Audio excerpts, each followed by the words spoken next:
Ladies and gentlemen, if you could take your seats, please, we're going to get started.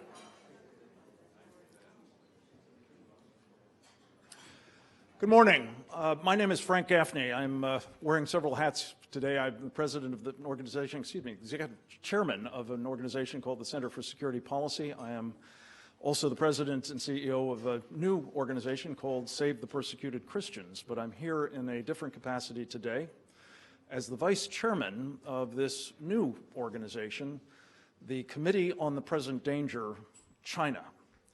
I wanted to say just a few words of introduction to the program today. Before, let me say thank you to all of you who are here, and thank you to those of you who are now taking part in this important program via live streaming, and also, of course, those of you who will be getting information about this through other members of the media who are here, I'm very pleased to say, in force. I want to say a word of thanks in sort of general to the terrific team of speakers that we have pulled together for you.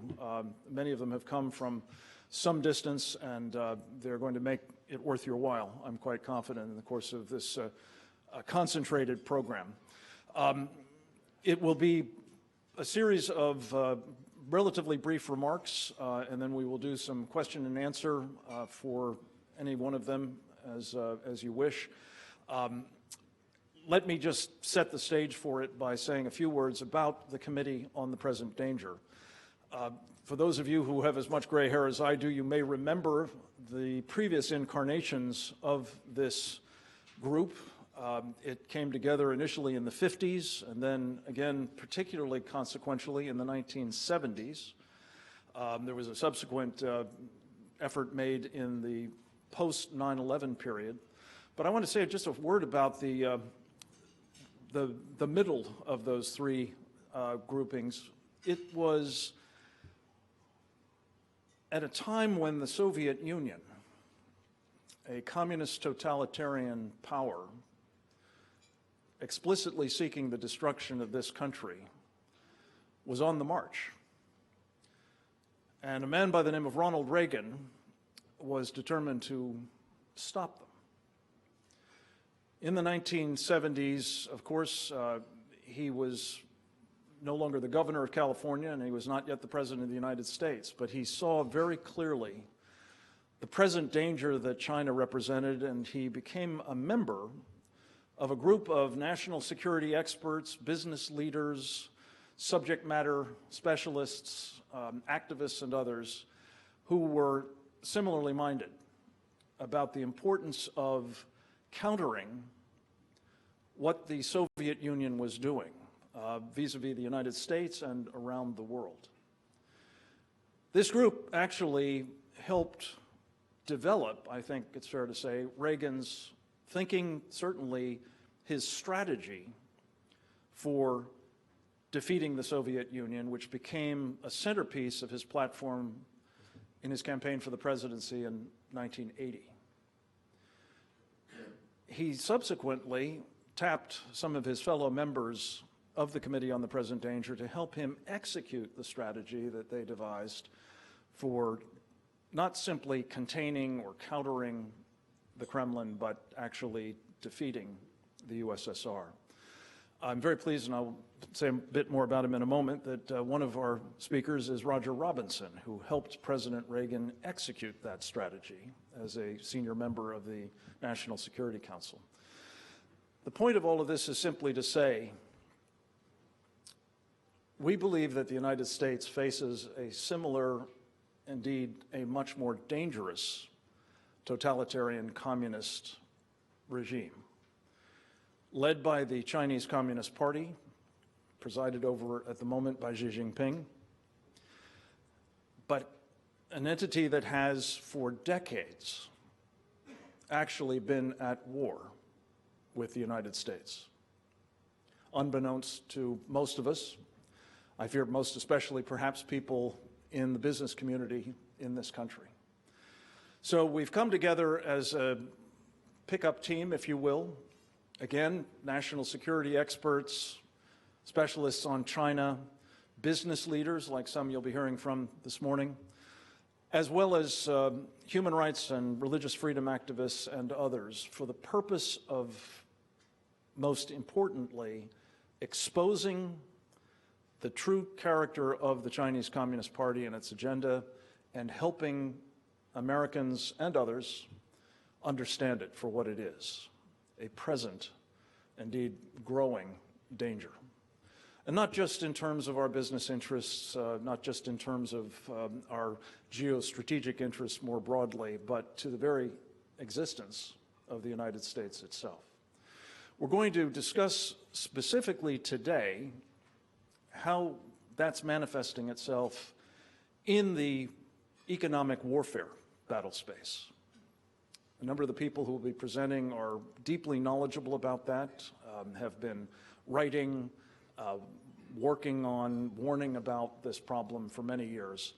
And I couldn't be more proud that they have pulled together with us to try to help those of you here, those of you joining us virtually, and millions of Americans outside of this immediate conversation to know what we're up against, and as importantly, to understand what we can do about this present danger. That is our mission. It is laid out in a brief statement, along with some guiding principles that are at your place settings. I commend it to you. It's the common platform that we've pulled together behind and that we're going to be working to advance. Also on the table is a list of the current membership of the Committee on the Present Danger. I think you'll be impressed by the caliber of the people that are currently working with us, and more are coming online each day. There's also a statement that we issued about a month ago now at the launch of this effort.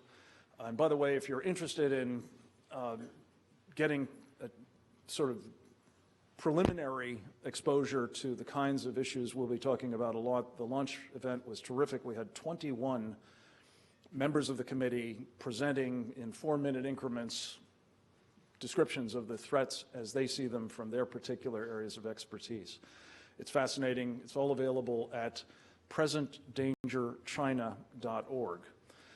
As is the launch event, the launch of this series of roundtable discussions in Washington about 2 weeks ago, featuring one of our guests here today, Steve Bannon. We also had Newt Gingrich, Ted Cruz, Representative Chris Stewart, and others. I want to simply say this is a resource we hope you will be continuing to tap. I hope you'll find this morning's program describing the economic warfare battle space, what the Chinese are up to in it, and most especially what we can do to thwart them in their design against us, to be of very great use to you and hopefully help us make some important course corrections as a nation. Our first speaker is going to be Roger W. Robinson. Roger is one of the heroes, as I mentioned, of the struggle with the Soviet Union. Largely unsung hero at that, but nonetheless, he's going on from there as a senior director for international economic affairs in the National Security Council under President Reagan to launch his own company, RWR Advisory Group. He has also served as the chairman of the Congressional Economic and Security Commission, an incredibly important institution for sort of second opinions on what's going on with the Chinese, especially under his distinguished leadership. He is also the chairman of a very highly regarded think tank, which he helped found in Prague, in the Czech Republic, called the Prague Security Studies Institute. He is speaking to us today in that capacity. Roger Robinson, welcome.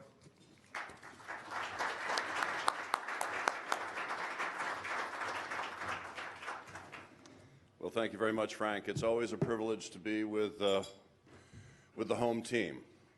So many recognizable faces from decades of being in the national security space, and it's just a real pleasure to be back with Frank and the team.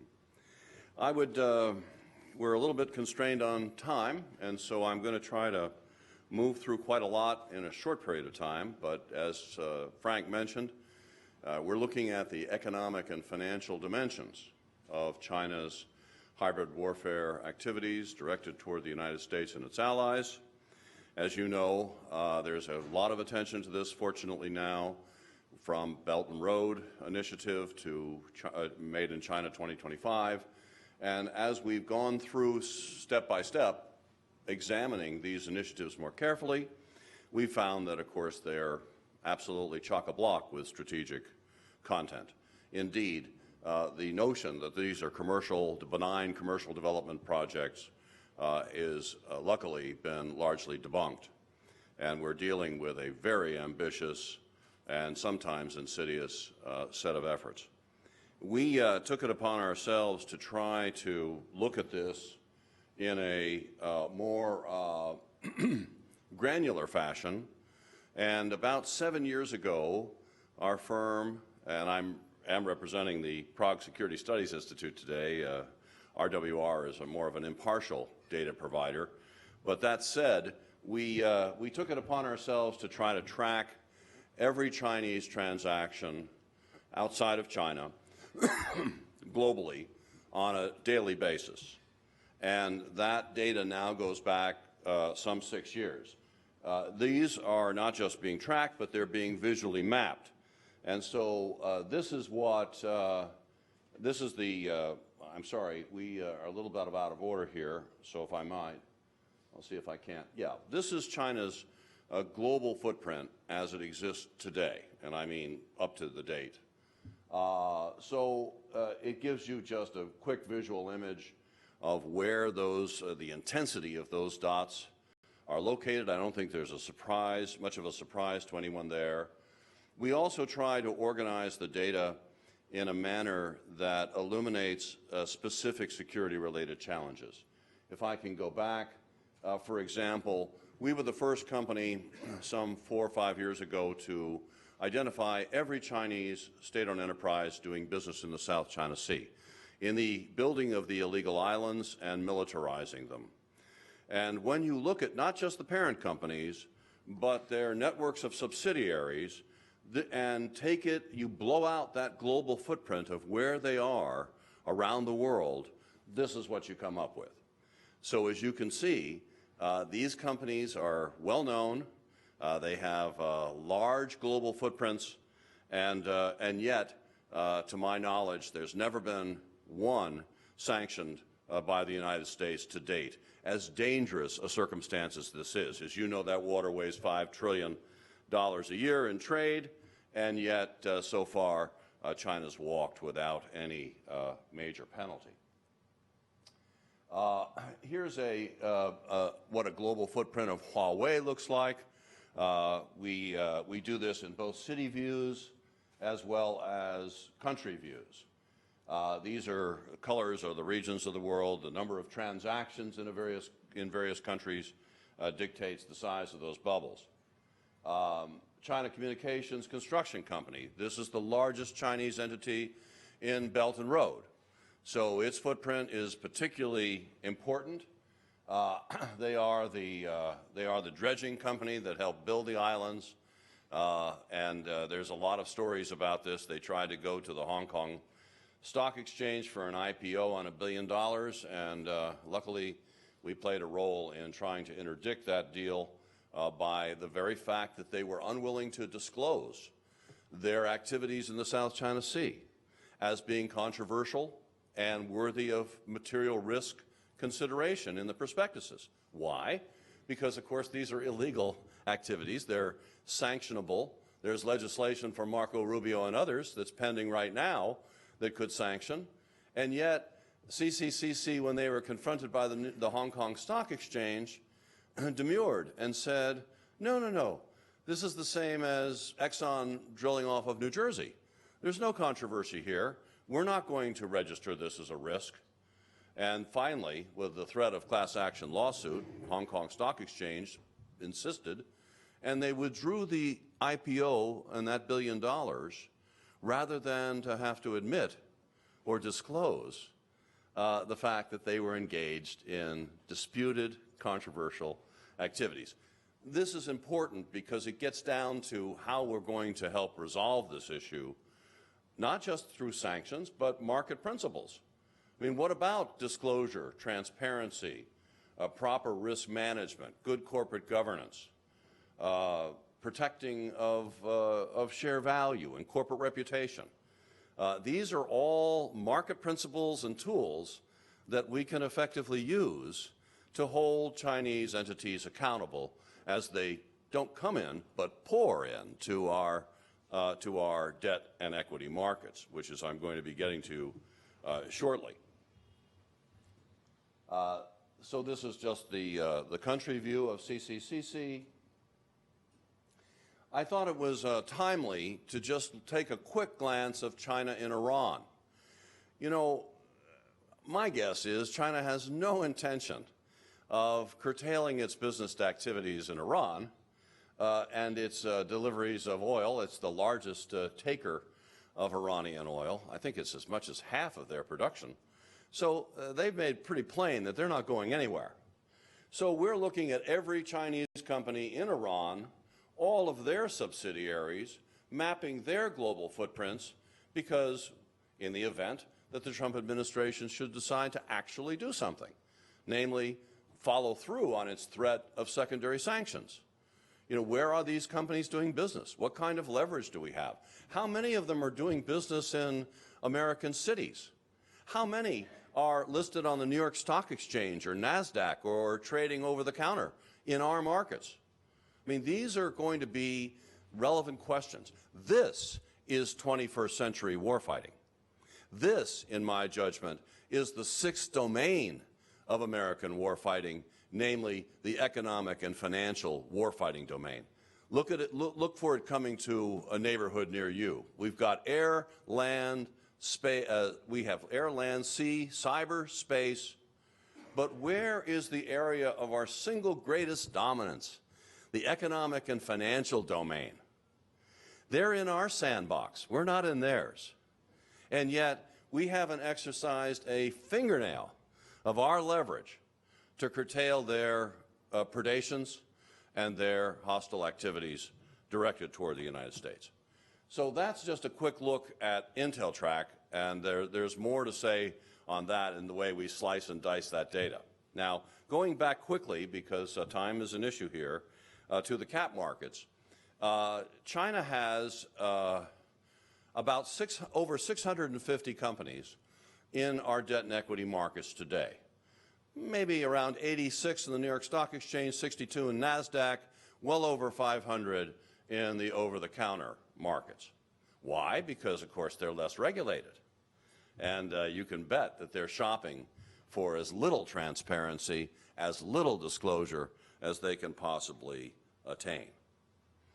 Now, the alarming part of this is that the pace, the sheer pace of the money we're talking about now, we're talking about hundreds of billions of dollars, moving rapidly toward $1 trillion. So we're not talking about a few tens of billions here. We're talking about hundreds of billions. Now, it raises a question.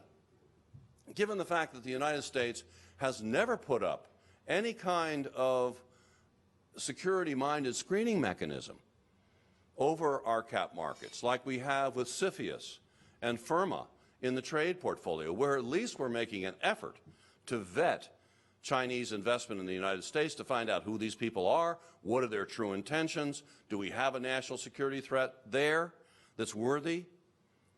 Nothing like that's happening vis-a-vis the cap markets, never has, and that's the root of the problem. So in trying to summarize, and we can perhaps return to some of this in the Q's and A's, there are two major new material risk categories that should properly be focused on. One is national security related risk, and the second is human rights related risk and the abuses there. And I'm thinking about such activities as Hike Vision and its surveillance cameras and equipment that is permeating the detention camps, some would say the concentration camps, holding a million Uyghurs today.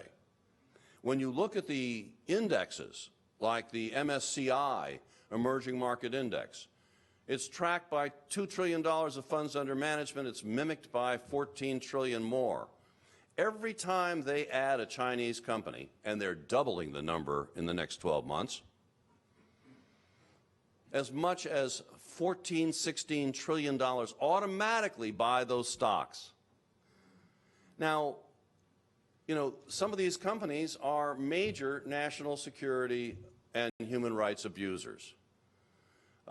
Take, as I say, Hikvision on the human rights side, China Unicom, AVIC, China Shipbuilding.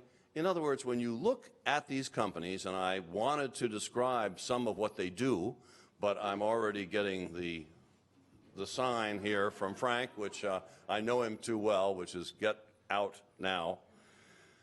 That said, perhaps we can return to who these folks are. But let me assure you that those profiles are very troubling. I mean, these are very risky entities on the part of those who look at risk, and they are bad actors in the eyes of those who care about national security and human rights. So I will leave you with there at this time, but leave it to say that we have a real opportunity here if we're prepared to mobilize. Remember, this is your money. All of us are in the markets. I don't know how many millions, hundreds of millions of Americans, 180, 200 million Americans have portfolios. We've looked at the public pension systems. We've looked at the mutual funds, the index funds, and so forth. It's not pretty.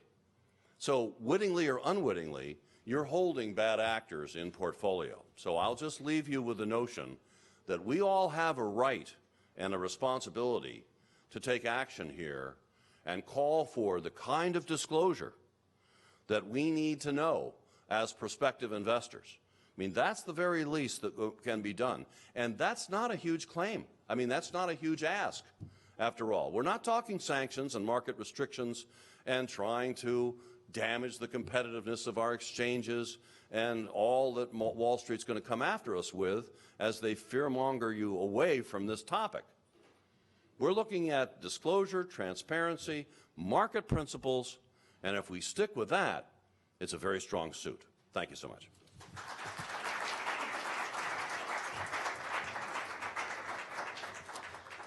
Thank you, Roger. I should have noted for this audience in particular that in a previous incarnation, Roger was a vice president and special assistant to the chairman of the board of a company here in town, as I recall, Chase Manhattan Bank, before he went into the administration of Ronald Reagan. Thank you. The unenviable task I have is trying to truncate a whole series of presentations that I would love to have go much longer, as I know would you, but we will have some time if we're disciplined to actually engage in a bit of Q&A. Next up, I'm very pleased to have a friend and colleague of many years as well, Gordon Chang. Gordon is well known, I'm sure, to this audience and many others besides, from his myriad appearances as one of the country's real duty experts on Asia, specifically on China, as the author of 3 terrific books, The Coming Collapse of China being particularly relevant, also Nuclear Showdown, North Korea Takes on the World, and most recently, Losing South Korea. He's a contributor to the Daily Beast, and I'm pleased to say to my radio program, Secure Freedom Radio, each week. Gordon Chang, where are you? Come forth. Thank you very much. He's going to talk about... We've asked Gordon to talk a little bit about unrestricted warfare, a term that's in the title of this program, and specifically how it applies in the economic battle space, notably in the Belt and Road Initiative. Thank you. Gordon. Welcome. Good to have you. The Committee on the Present Danger, China, is the first line of defense of our free society and free societies everywhere. It is truly an honor for me to be here today, so thank you so much, Frank. As Frank mentioned, China is conducting unrestricted warfare against the United States, and this challenge is multifaceted. It is military, diplomatic, technological, it is ideological, and it's political. But there's also one other aspect that Roger just mentioned. When the Belt and Road Initiative was first announced in 2013 to connect the great cities of China's coast to Europe and the points in between, this was limited to those routes. but subsequently it's been broadened to the rest of the world. So we do know that China's challenge is global, and that global challenge is economic. And as Roger mentioned, the struggle is going to be determined, I believe, by the country which has the stronger economy. After all, the Soviet Union gained adherence when its economy looked strong, and it lost the Cold War when it was apparent it could not keep up. This is the way the world is. It's unfortunate, but unfortunately, that's where we are. And we're seeing the same dynamic this century as well. China is gaining ground because people think its economy is strong, especially after the global downturn in 2008. The Chinese, who have always been full of confidence, then became even more arrogant, maintaining that they would dominate and rule the world and that the United States and the rest of the West was in decline. So one of the ways to meet Beijing's challenge, and perhaps the primary way to meet that challenge, is to outcompete, outgrow, outproduce China. And that means everything is on the line in the trade talks between the United States and China. This is our opportunity to define our future, and this is an opportunity for us to not save communists in China. The United States has saved Chinese communism a number of times, starting with President Nixon. Now, President Nixon in the early 1970s, when he saw Mao Zedong, people could argue it was a good thing for us to do because that was, for us, most people thought, a weak point in the Cold War. But we also saved communism in China in 1989 after the Tiananmen Massacre. Bush 41 did that, and he didn't have a good reason to 30 years ago. And by the way, we mark that anniversary this June. President Clinton didn't have a reason to do that in 1999 when he inked the agreement with Beijing that paved its way into the World Trade Organization. And we certainly do not have a reason to do that now, especially now, because somebody who I think is the world's most dangerous figure, Xi Jinping, needs a lifeline. Xi Jinping's economy is weak. The official National Bureau of Statistics says that China grew 6.6% last year, but that number is obviously too high. It's inflated. In December, a professor at Renmin University in Beijing said in 2018, China would grow no more than 1.67%. He said the economy might even contract. And that sounds about right.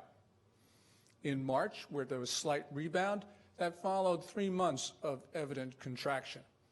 But this rebound in March was caused by something that the Chinese leaders said that they would never do, and that is to flood their economy with debt. Because of this debt, there is a small recovery, but that recovery is not sustainable. If you look at what they've been doing over the last couple months, they have been creating debt at a pace which is 5.5 times faster than the production of nominal GDP. That's up from a pace of 1.5 times just a year ago. So this is not sustainable. What is sustainable for China is signing a trade deal with the United States. So I say, let's not sign. And there are 5 reasons I'll talk about today for not signing. First of all, Beijing has not honored any of the previous trade deals with the United States or with the international community. So why do we think that we should remedy this problem by signing another agreement with China? Second, the Chinese system does not believe in the notion of comparative advantage, which underpins the global trading system. So what's the point of talking with Beijing? Third, an agreement is going to open up the Chinese economy to American companies. That means they're going to become more involved in China, and that means we become, not only they, but we become more vulnerable to Beijing. Even if it were in our interest to become more vulnerable, and of course it's not, but even if it were in our interest to do that, it's not going to do our companies any good because Xi Jinping has been hostile to foreign companies. Xi Jinping, for about a half decade, has been reversing reform, increasing the power of the state. When you increase the power of the state, you make it much more difficult for foreign companies to prosper. And we've seen this with something that Roger mentioned, which is the Made in China 2025 program. Fourth, Xi Jinping does not believe in the legitimacy of the Westphalian international system. For more than a decade, he's been dropping hints that China is the world's only sovereign state. So what's the point of helping somebody who actually believes this? And fifth, China has been using the proceeds of commerce with the U.S. to expand their military, while their senior officers have openly been talking about killing Americans. Twice in December, a senior officer of the People's Liberation Army urged in public unprovoked attacks on the U.S. Navy in the global commons. In the second of these outbursts, which occurred on the 20th, a rear admiral said that China should use its Dongfeng 21D and Dongfeng 26 missiles to sink 2 aircraft carriers and kill 10,000 Americans. Now, this statement is not official policy of Beijing, but nonetheless, it is believed to reflect thinking in the senior ranks of the Chinese military. So why should we help this admiral and his colleagues in this particular circumstance? And let's remember, the Chinese have gone beyond just talking about this. Last May, the Wall Street Journal reported that China lasered a U.S. C-130 from their overseas military base in Djibouti, injuring 2 pilots. You injure 2 pilots, you have to assume that they're trying to bring down the plane. If you're trying to bring down a plane, you're trying to kill the crew. We also learned that last spring that China caused brain injuries to our diplomats in the Guangzhou consulate. So, why are we maintaining cordial relations with this country? What should we do on trade? Well, first of all, I think that President Trump should cancel the tariff increase reprieve that he granted in February. I also think that we should increase the tariffs beyond that 25%, and we should ban the importation of goods into the United States that have benefited from the theft of U.S. intellectual property, and we should ban the importation of goods sold by any company that has stolen American IP. We can do this. Many people say that we can't, but we got to remember that last year, China's merchandise trade surplus with the United States accounted for 129.6% of its overall merchandise surplus, 129.6%. So China's overwhelming dependence on the U.S. gives President Trump extraordinary leverage over the Chinese. Now, most everyone believes that the United States and China cannot separate their economies, but Chinese leaders are concerned about it. Premier Li Keqiang, at his once-a-year press conference in March of this year, said, look, the decoupling of U.S. and China is neither realistic nor possible. Well, if it's not possible, then why is he talking about it? Will disengagement hurt us? Yes, of course it will. But we've got to remember that we're already suffering grievous wounds. Each year, China steals hundreds of billions of dollars of U.S. intellectual property. Some people say it's only 150 billion. Other people say 600 billion. But whatever it is, it's much too large. We have an innovation-based economy. If we cannot commercialize our innovation, we do not have an economy of the future. The one thing that disengagement will do is it will decrease the opportunities for Chinese parties to steal U.S. IP. I can understand the motivations for the Chinese to steal, but what I can't understand is why we as a nation have let them do it. So, ladies and gentlemen, this is on us. We need to disengage. We need to disengage now. I not only say no trade deals with countries that want to kill Americans, I say also no trade with them at all. And by God, we should not rescue Chinese communism again. Thank you.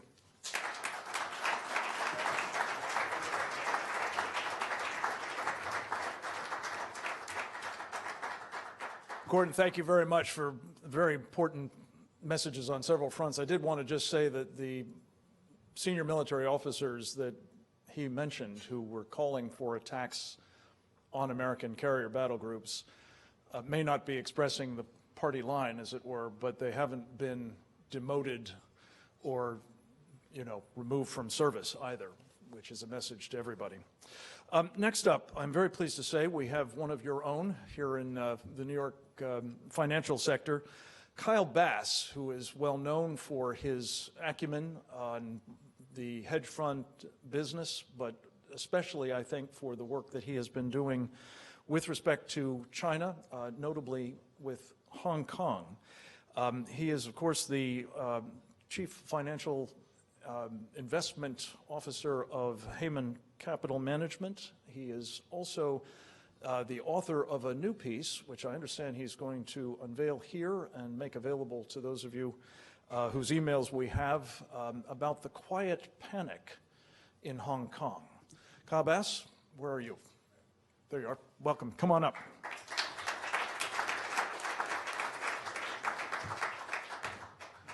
It's an honor to be here, and an honor to be here with guys like Gordon and Roger. I took a couple of notes.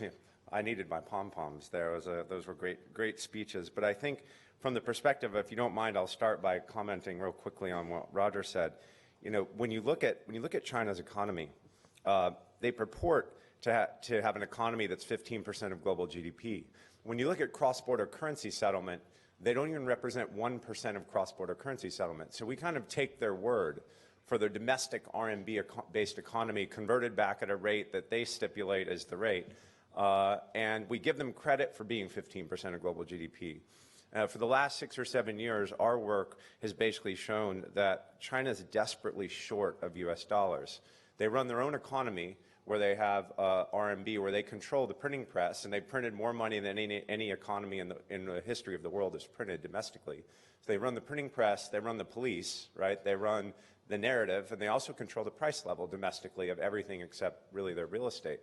So they can control their own economy, but what they can't control are their dollar reserves. And I think Roger was getting to the point that the Chinese companies list in Hong Kong primarily, and raise money in both Hong Kong, Europe, and the US. They raise dollars primarily. They're so desperately short dollars, and that's starting to really show itself. And to Roger's point, they're borrowing so many dollars. He was mentioning that we're headed to $1 trillion. In fact, Chinese corporate borrowing in dollars has already eclipsed $1 trillion last year. It's gone to about 1.1 trillion. And the inclusion of the MSCI, as you saw the articles in the Wall Street Journal, saying that China pressured MSCI with all the pressure they could put on them to get their representative weightings increased, which is happening now. They're actually going from 5% weighting to a 20% weighting, which is forcing U.S. retirees that index to these things. All of our money is going into companies that actually don't have Big Four auditors. They actually don't allow audits. They file glossy financial statements or annual reports. I don't mean to go off on a rant here, but I think it's important to understand exactly where China is and what we take for granted, I think, in financial reporting. One of the other issues that you brought up, Roger, was basically the primary and secondary sanctions. As these sanctions on Iran go into place, all of the companies that do business with the Iranian National Oil Company and the Iranian National Shipping Company and everyone that's listed in the primary sanctions are secondarily sanctionable. And that is up to the United States government to go ahead and sanction those secondary entities. But you think about one thing that we can do, I think, with this organization, I think we can also, let's say, issue edicts as far as what the U.S. can do as action items. And one thing we can do is all pensions and endowments run under an IRS exemption, a tax exemption. And so if the IRS issued guidance that said you're not allowed to invest in primary sanctioned entities, period, it's against the law, and if an entity is secondarily sanctionable, or what we deem to be secondary sanctionable, continuing to do business with primary sanctioned companies, we should just make them, we should force divestment. If you want to keep your tax exemption, you're not allowed to invest in these things. That's trillions of dollars. It's something easy for our country to do. So that's something I chair the risk committee of the largest public endowment in the U.S., University of Texas, and we implemented that policy last year. And so that should happen. That should be a forced happening, I think, from the perspective of the IRS. Comment real quickly on something Gordon said. He said the strongest economy wins, and I think that's exactly true.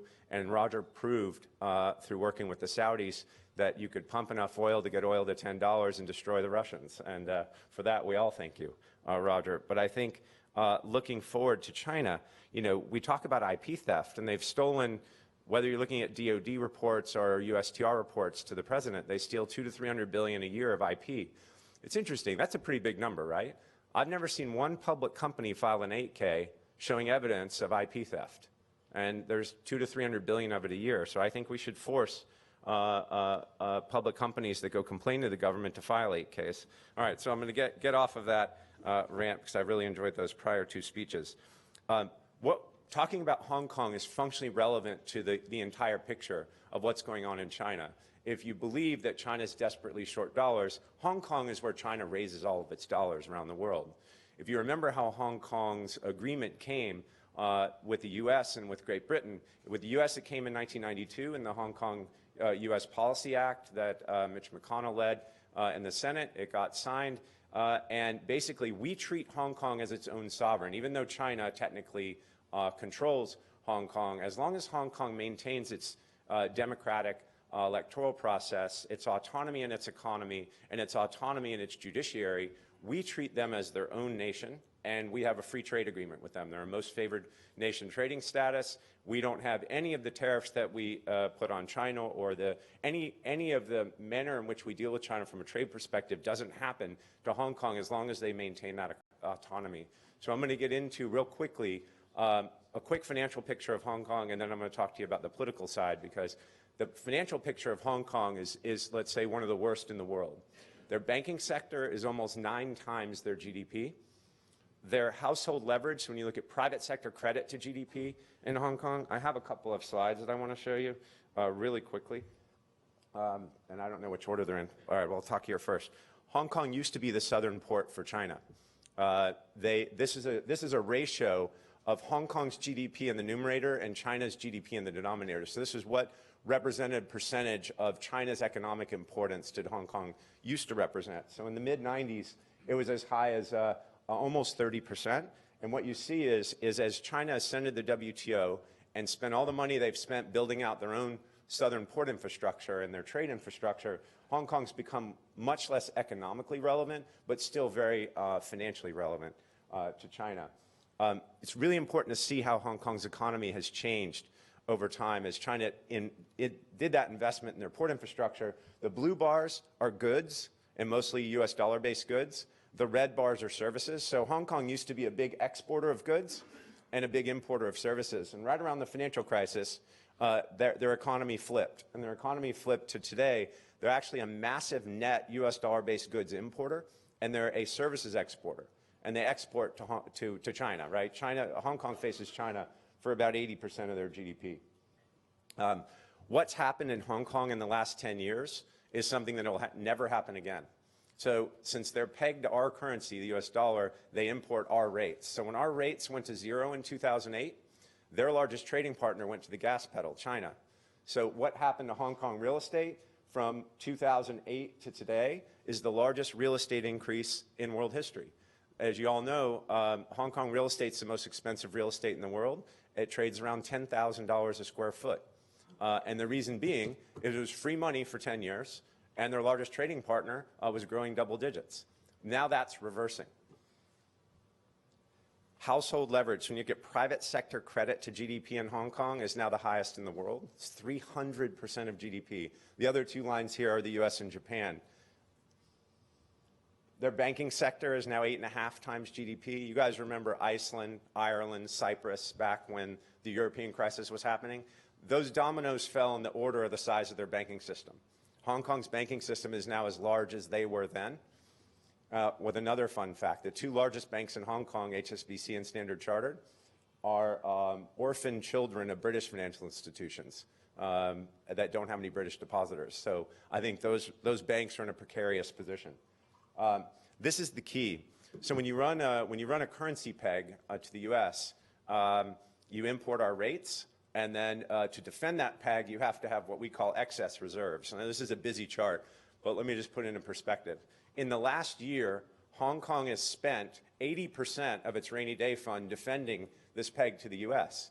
And the only reason pegs work is you have synchronicity in economies. Well, now Hong Kong's economy is much more relevant China's economy is much more relevant to Hong Kong than the U.S., and they're spending a lot of their rainy day funds trying to maintain this peg that's existed for 36 years. So it's a subset of what's happening in China. China's house is on fire, and now Hong Kong might need a few fire engines from China, and we're not necessarily sure all of this doesn't revalue. To Gordon's point, and thinking back to the fall of the Soviet Union, it looks to us like I don't want to say fraud, but let's say the disingenuous nature of the exchange rate between the RMB and the USD, given the fact that China is completely running out of dollars and raising dollars through Hong Kong, and Hong Kong is as levered as it is and running out of its own rainy day funds. If you have money invested in Asia, I would rethink that, and I'd rethink it very quickly. And if you have Hong Kong dollar deposits, you'd be foolish not to convert them into US dollar deposits, because you don't even earn 80 basis points more in overnight rates. So I think this is multifaceted. You need to think about the nexus of Hong Kong and China economically, but then we go to the politics, and I know a lot of you here are political animals. So if you've noticed in the last month or so, China has actually floated a proposal through Hong Kong's legislature that says they would just like to extrajudicially grab people off the streets of Hong Kong if China deems them to be a, quote, fugitive, and a fugitive means that they've broken a law that happens to be a law in China and Hong Kong. Let's just use murder, for example. If President Xi issues a warrant of arrest and calls the Hong Kong police and says, hey, this person XYZ committed murder in China and he's there in Hong Kong, we want you to ship him over to us. Hong Kong's going to be obliged to do that without due process. Now, that's not autonomous anymore. That is a breach of the 1992 agreement that the U.S. has with Hong Kong. It's a breach of the 1984 agreement that the Brits have with Hong Kong. And so China, I believe, is overplaying their hand in a big way in Hong Kong, and I think this legislation is about to become law. The most interesting thing about these agreements is the 1992 Hong Kong U.S. Policy Act is re-ratified annually by the U.S. President.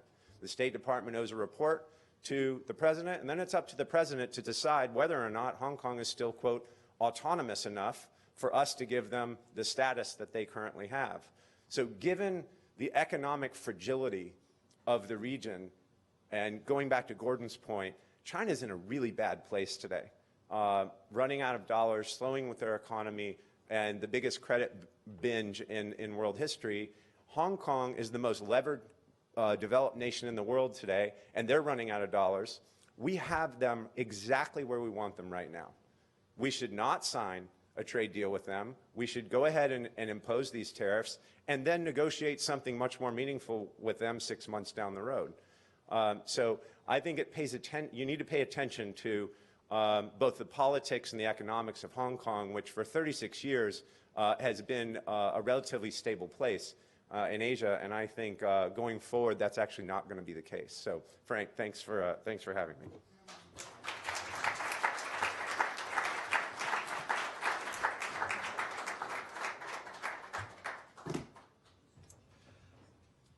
Next, to pick up on some of these same points and expand on them, particularly I'm hoping with respect to the Belt and Road Initiative and the technology piece of what China's up to and what we need to be doing about it. I'm very pleased to introduce David Goldman. Again, I think someone you all are very familiar with, the author of a terrific column at Asia Times, although it's under his nom de plume, Spengler. He is also the author of How Civilizations Die, and very active in the markets in MicroStrategy LLC, of which he is, I believe, one of the directors, managing director. Come on up, David Goldman. Welcome.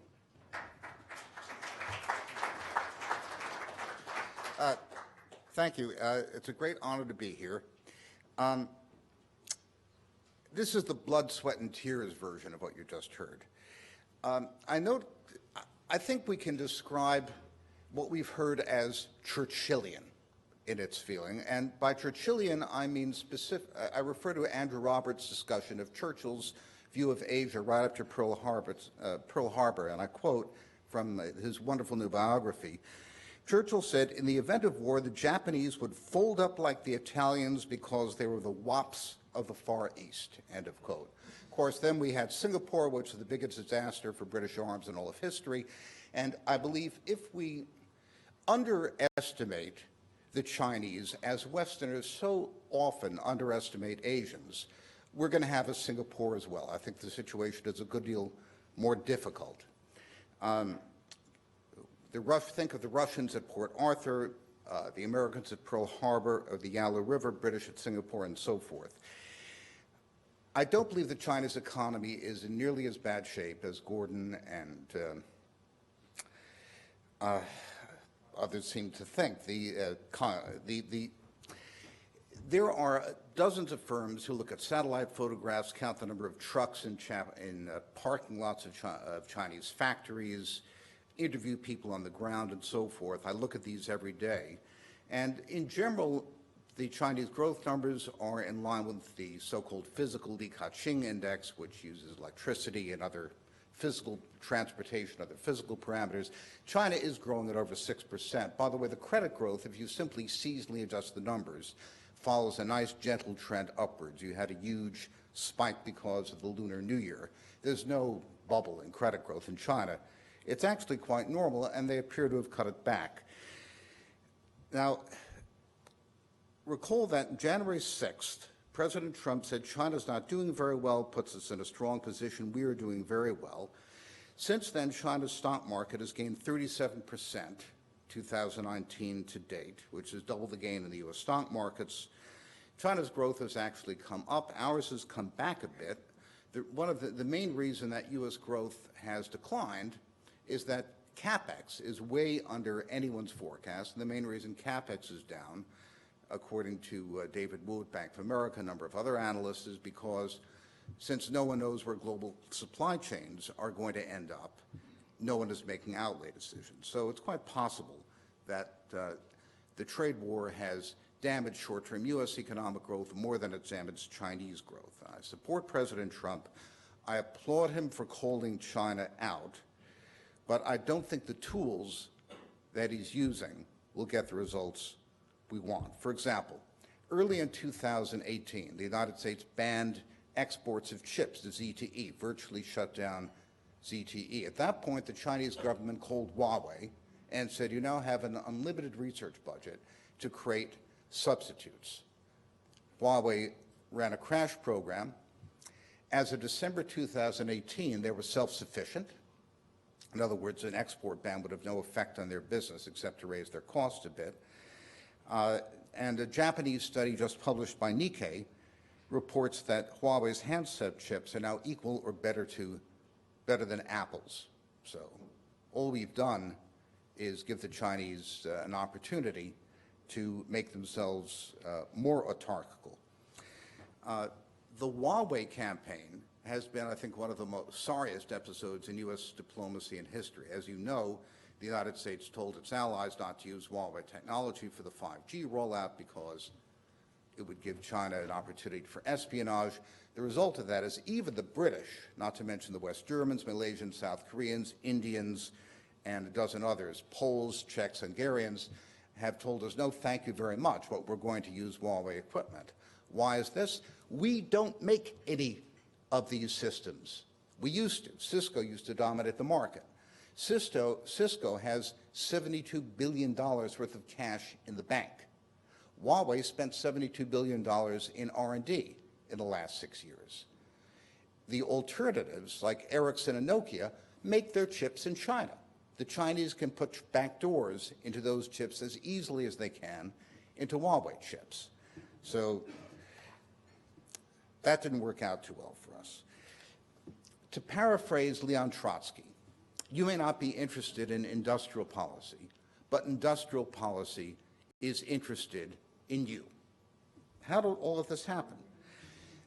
The Asian model means treating capital-intensive industry as a public good. In other words, a chip foundry or a steel mill will be subsidized by low-interest credit or some other means, the same way that we subsidize a sports arena or an airport as a public good. This is the Japanese model since the Meiji Restoration. The South Koreans adopted it, the Taiwanese. The difference is there are 1.5 billion Chinese, and the impact of the Asian model on a country that big on the world economy is enormous. So the result is that all the elements of the modern digital economy, integrated circuits, laser-powered optical networks, sensors, displays, which were developed in the United States, every one of them, most of them with support from the Defense Department and NASA, are now produced overseas. America's shipments of semiconductors were 25% of the world total in 2011 and 10% in 2018, and will probably be down to 2% in the next 5 years as the Chinese massively invest in chip foundries, the Taiwanese leap ahead of Intel in terms of quality control. And in terms of the future, if you look at quantum computing, which is probably emblematic of the critical game-changing technologies, China is spending $11 billion for a single quantum computing facility in Hefei. President Trump just signed a bill into law in December authorizing $1.2 billion for quantum computing research in the next 5 years. So what is the point of the Belt and Road Initiative in this case? China has a demographic problem long term. We studied this at the Department of Defense a few years ago. The point of Belt and Road, above all, is to lock into the Chinese system 2 countries with a population of 2 billion people, to give China control of all the potential surplus of labor in the world, starting with Southeast Asia. The spearhead is Huawei and the telecommunications companies. Now, I spent some time as an investment banker in China with Huawei calling on foreign governments. And the message is, let us in, you'll be like China. We'll make you into a little China. First, you'll get telecommunications. Then we'll bring in Alibaba. You'll get e-commerce. So all these people in your hills are going to be working for Chinese commercialization. Farmers in northern Thailand are now getting text messages from Japanese food processing companies owned by Alibaba telling them what to plant based on big data weather forecasting and the Alibaba analysis of the food market. So once you bring in transportation, communications, you basically lock billions of people into a Chinese system controlled by Chinese companies with Chinese financing run by Chinese marketers. This is not all that far from us. Huawei is building the national broadband system in Mexico as we speak. Now, forget about the rest of the world. This is on our borders. So this would have gone much further if the Chinese hadn't been rapacious, incompetent, greedy, and corrupt in many of their dealings with any number of their prospective victims in the Belt and Road Initiative. But I don't think we can count on the Chinese not to correct their problems. The Belt and Road Initiative is a huge issue. So what do we do about it? This is the blood, sweat, and tears part. The trade tariffs are simply not going to cut it. Gordon is, I generally agree with him about disengaging, but specifically the way to disengage is we need to bring the entire silicon foundry business back to the United States. That will cost hundreds of billions of dollars. It will be disruptive and difficult, and big tech in the United States isn't going to like it, may not be great for their stock prices. But not to control our own semiconductor industry is like being a European power in the 19th century that doesn't produce steel for cannons. Secondly, we need to create our own Belt and Road competitive initiative in common with the Japanese and South Koreans and others, and offer an alternative to China. Chinese are hated in most of the world. It would be easy to offer them an alternative, but we're not, and we'll have to do it in size to be effective. And finally, we need something like Eisenhower's National Defense Education Act. Our biggest single problem is that China graduates 4 bachelor's degrees in STEM for everyone that we do, and the trend is going against us. 33% of Chinese undergraduates study engineering against 7% in the United States. 80% of all doctoral candidates in electrical engineering and computer science in the U.S. are foreign, most of them Chinese. They're going home, and what we've done in the United States is to train a world-class faculty for Chinese universities. So Chinese students are now not, fewer are applying to American universities. Unless we reverse that and build the talent at home, and I would also say we should be organizing a brain drain of China's most talented, we're going to lose. So in my view, it's fanciful to believe that short-term measures can destabilize this Chinese juggernaut. It's going to be difficult and expensive on the scale of the efforts we made to win the Cold War or the missile race with Russia or World War II. It's going to be difficult, but most assuredly we can do it. Thank you very much.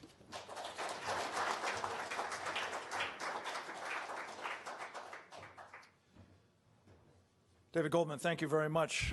Next up, Dan David, a man who has been active in exposing fraud undertaken by the Chinese, part of a film called The China Hustle, in which he is a lead protagonist, focuses on this. His company, Geo Investing, has itself uncovered some $15 billion worth of such malpractice. And he bills himself and is most welcome here as a champion of free speech, which we are very pleased to be able to exercise on this occasion with his help. Dan, welcome.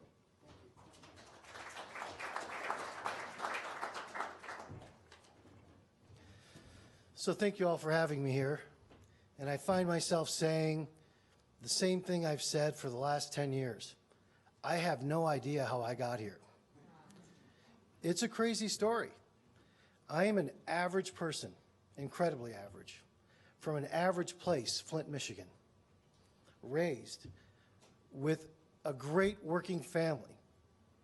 And I came across the most wild and crazy story of fraud that you could make up.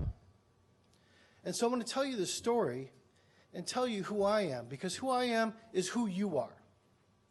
And who I am is nobody, everybody, and you. And it starts in 2008. Some of you may have heard that was a choppy year for the financial markets. Going into November, we were a little crestfallen. And we looked for the greatest opportunity in investing, for the greatest value in investing, and we saw China in 2009. And we went all in. And man, we're talking 80–90% of everything we had was invested in China. And we picked up 229% in 2009. We were rock stars. We knew what we were doing. And then in 2010, some of these evil short sellers started to say some of the companies that we had invested in and exited because it hit a price target that we were comfortable with were frauds. And my partner and I decided right away that A, they were wrong, but we needed to prove they were wrong. Because if they weren't, then we just got lucky. And 2008 was going to happen to us all over again. So we hired researchers to go on the ground in China. And we investigated 30 companies. And our researchers came back and said the short sellers are wrong. They're understating the problem. Fraud is out in the open. These factories are Potemkin villages. They will bring an investment bank road tour, buses of people will show up, get off, and see a running, robust factory. They get on the bus, they leave, the next day, factory shuts down. They're all temporary workers.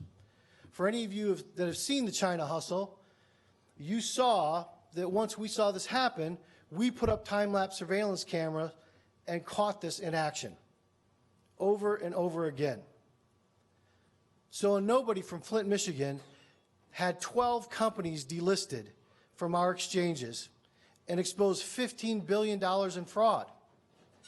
And that's what all of you can do once you set your mind to it, once you see where it's at. And I will tell you right away that when our researchers came back and said that fraud is out in the open, Our first inclination wasn't to be short. I went to the exchanges, and I said, this is what's happening. They said, get out of here. Who are you? I went to the investment banks. I said, you should hire us to do your due diligence because we're obviously better at it than you are. And you're taking 10% transaction fees representing frauds. They said, you want us to pay you not to collect fees? Because if you come back and tell us we're a fraud, we can't collect the fee. Get out of here. We're going to sue you. After being told this enough times, we left, we published our reports, and we started crashing billion-dollar companies. And the investment banks kept their promise. They sued us, of course. And again, I don't know how I got here, but it starts with a $247 million lawsuit.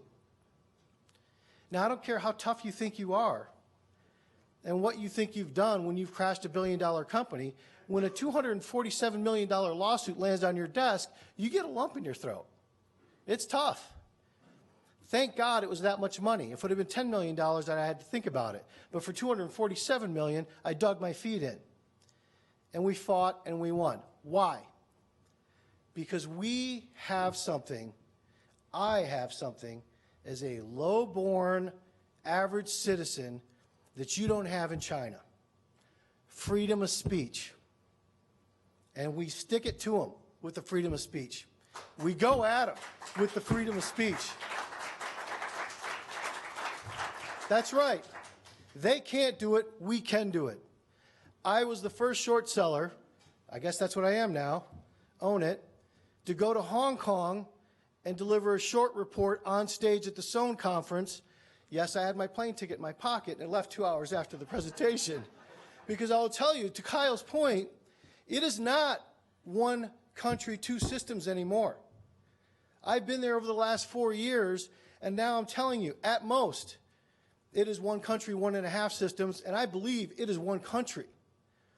I had dinner with a Hong Kong regulator the night after my second speech, and I said, look, you know the company I presented on is a fraud. They're 300 miles away from here right now. You can go see what I said and what I showed you on my presentation. He said, no, I can't. So when China wants something from Hong Kong, they remind us we're one country. When Hong Kong wants something on a China-based company, they remind us we're two systems. And that's how it works with them now. But you have to understand, we have to call out the truth. I went to Congress, and I spoke to Congress, 15 of our representatives in Congress and in the Senate. And I came home, my wife asked me, what did you learn? That many of our members of Congress are really dumb. And that is funny because it is so true. I, as a citizen, go down there and say, look, here's a fact. It's not illegal in China to steal from an American citizen. To this day. And I remember members of Congress are like, what? Oh, okay, I'm telling you this. You're in Congress and you don't know. No, they don't know. They didn't know. And then they started asking me, what should we do about it? I said, I should go to my congressman. That's what I'm doing right now. You're asking me what we should do about it. So the next year, I went down there with a plan. Okay, they want to know, what should we do about it? I said, nuclear option, delist them all. Of course, we can't do that. How about, if you're going to call the market a buyer beware environment, it says on a pack of cigarettes, if you smoke these enough, they'll kill you. How about you put a little asterisk next to the ticker symbol of these companies? You can pull it down and say, hey, by the way, if this executive steals all the assets of this company, which they've done hundreds of times now, to the tune of over $100 billion, they're not prosecutable. Just make investors aware. They're not prosecutable if they steal all your money. No, couldn't get that done either. Why? Because China is buying our freedom of speech. We cannot control their media or have an influence in their narrative, in their media. They can control and have an influence and a narrative in our media, which is when you speak pejoratively about a China-based company, it's almost tacit racism. When you say that I'm protecting my country against a China-based country, then again, what do you have against China? I don't have anything against China. I have something against companies that lie, cheat, and steal. And I point this out to all of us here. A Chinese chicken farmer doesn't wake up one day and know how to defraud the U.S. capital markets. They are taught how to do it by us. Our banks, our institutions. So my problem isn't with China or the Chinese.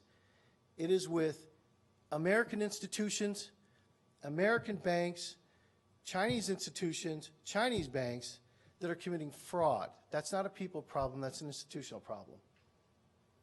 And nobody goes to jail for it. Not one has ever gone to jail for it. And they need to do that. And China understands. Here's the culture difference. It's not in the math. Math is science. The problem is accounting is an art form. And they have some Jackson Pollocks over there. So the culture difference that we do have is that when China is attacked, they see themselves as circular units. Their family is the tightest circle. Their village is an outer circle. Their province is an outer circle of pride. And then their country. They don't have a whistleblower program in China. A whistleblower program is like, you know, you'll hear the whistle blowing as the bullet goes through your head. They don't tell on each other. So they have that circular, tight-knit group. When they circle their wagons, they're tough. The United States used to be that way. But now, when we circle our wagons, we're here, they're there, they throw a bag of money in the middle, our wagons break. So I'm an average citizen saying that we can all do more. We've exposed $15 billion. We'll continue to do that. We are actively telling the truth every day through freedom of speech. And I would ask you to join me in doing the same and to never be afraid to say you're proud to be an American and you're proud to protect your country. Thank you very much.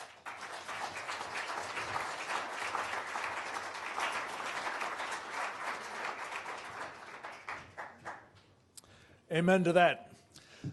As the cleanup batter in this impressive program, I'm very pleased to introduce another old friend, well known again to this community, not least because of his time working for Goldman Sachs. Subsequently, he has played a major role at the national political level, notably as the chairman of Breitbart, and subsequently as the chairman of the Trump 2016 campaign, and subsequent to that as the strategic advisor to President Trump in the White House. He needs no further introduction other than to say a great welcome to Steve Bannon.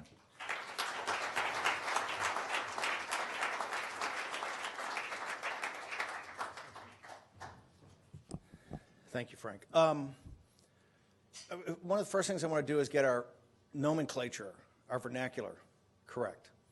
The most important audience we have here today is not the illustrious folks from Wall Street, our financial community, the national security folks that have joined us.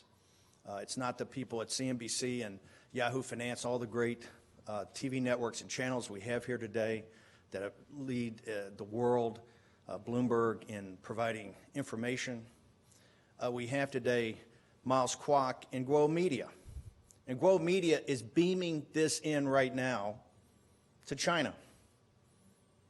The most important audience we have is the Chinese people. The Committee on the Present Danger, everything we're talking about today, is not about the Chinese people. It is to help free the Chinese people. The enemy is very clear. It's the enemy of the Chinese people. That is a radical cadre of the CCP. A radical cadre that has taken China down a very dangerous path. These two systems, the system in Brother Goldman talked about it, or Gordon talked about the Westphalian system. These two systems are not mutually compatible. They can't both survive. We have a global house divided, half slave and half free. The slaves are the honorable, terrific, hardworking people of China. Old 100 names, the backbone of Chinese society. They have been enslaved by a radical cadre led by President Xi and Wan Xishan and others of that cadre, financed 100% by Western capitalism, financed by this city and the City of London and Frankfurt, and provided as technology appropriated by Western companies. The most shocking thing today, and I'm going to keep this short because I want Q&A to have people like Roger Robinson and Kyle Bass, Dan David, Gordon Chang, Brother Goldman, and others to be able to answer your questions. The most shocking thing today, even when we drill down on all the different aspects of this, the most shocking thing today is that this happened in April of 2019. History is going to judge us. We are going to be weighed and measured by what happened. The same scam's been being run. Same scam's being run. Brother Robinson knows this. Frank Gaffney knows this. Committee on the Present Danger, why was it set up? Because it kind of took our eye off the ball with the great threat we had in the 60s and the 70s, and that was the Soviet Union. Remember what we were told then. We were told then they're the rising power, we're the declining power. Right? We have to have rapprochement, we have to have accommodation, we have to have détente. Their system's better, their system's more organized, their system's going to win. It took patriots of Team B and the Committee on the Present Danger, of Democrats and Republicans, it wasn't about party affiliation, to come forward and say, and there's people like Andy Marshall, who just passed away, one of the great Americans of the 20th and 21st century, and one of the reasons I got the inspiration to sit down with Frank Gaffney and talk about reforming the Committee on the Present Danger. Because what Bill Casey and Andy Marshall said back in the 70s is, hey, let's look at the math. And guess what? The CIA and other people were wrong. Their economy was only half the size we thought. They weren't the rising power. We weren't the declining power. We had convinced ourselves. And guess who had part of that convincing? Henry Kissinger. Was it Allison Graham? The Thucydides trap crowd. It's the exact same scam. China is not the rising power. We're not the declining power.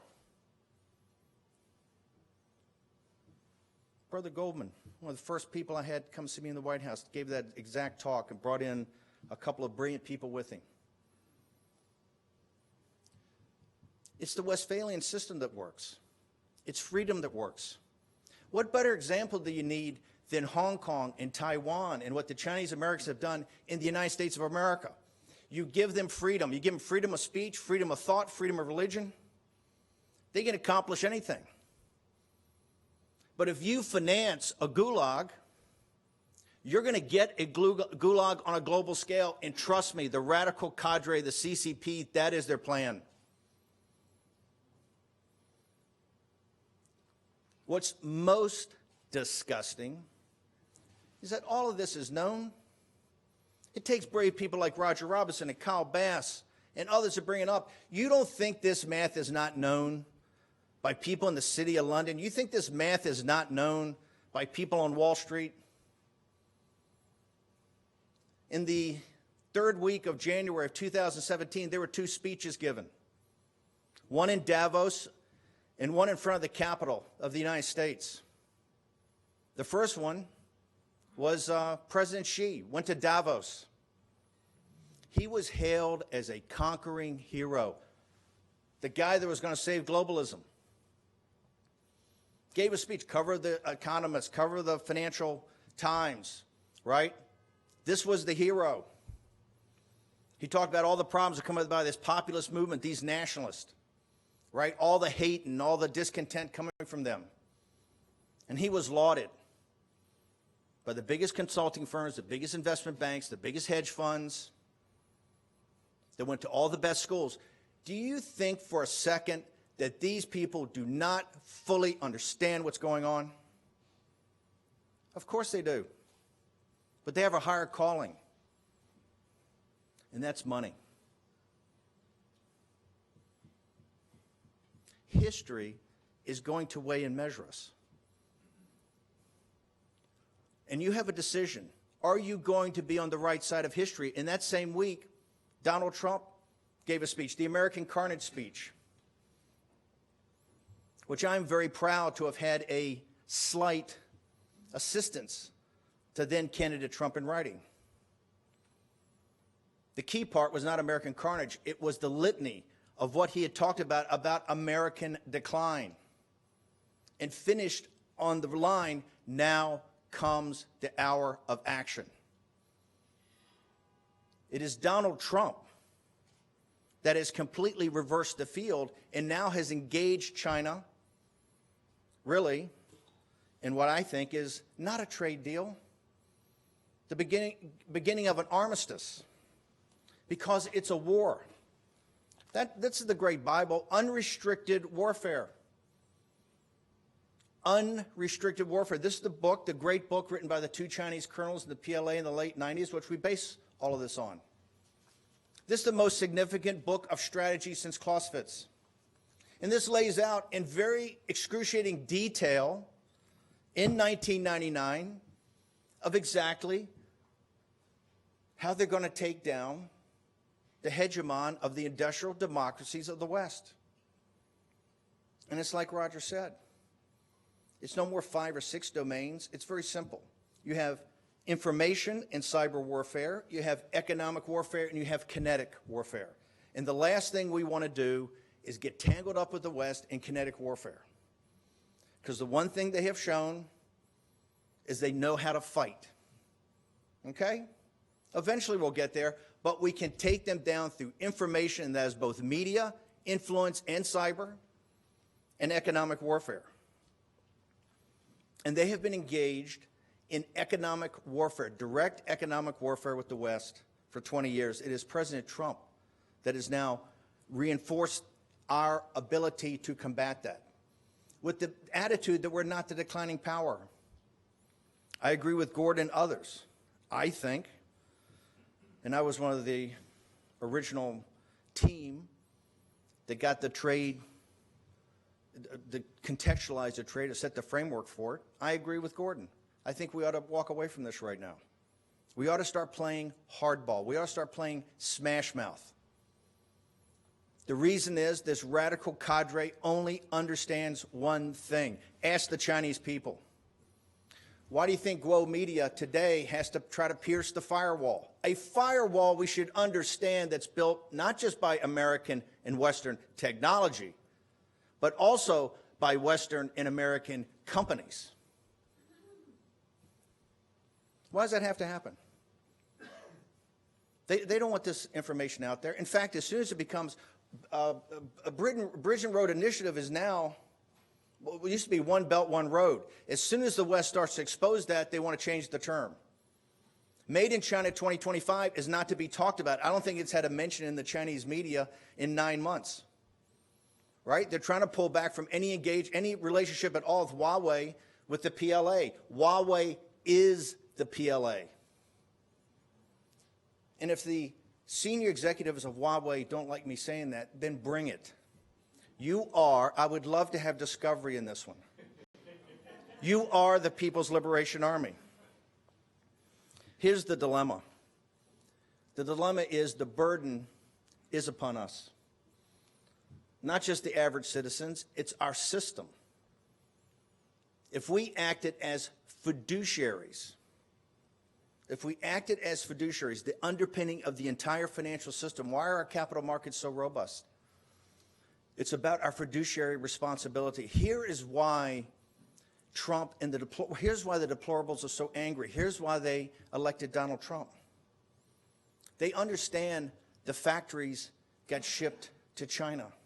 They understand the jobs went. And as J.D. Vance shows in Hillbilly Elegies, the opioids, that's what the opioid crisis is.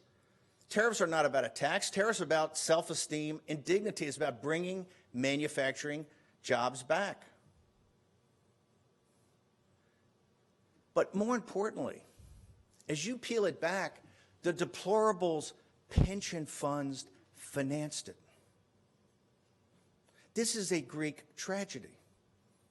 The greatest power on earth, the working people that are the backbone of it, that hold our civic society together, that coach Little League, that build the churches, that serve in these desolate battlefields of Iraq and Afghanistan.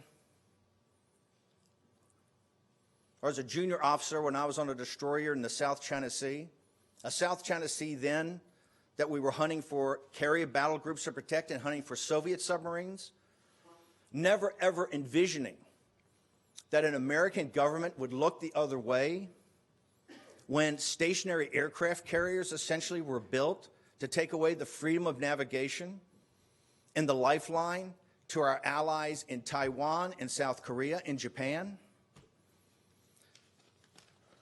I want to wrap with one thing. Joe Biden, Joe, opening his presidential campaign today.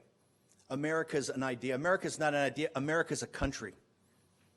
America's a country with a border and a people and a land and very empowering ideas it got from the Judeo-Christian West that have been passed down from millennia.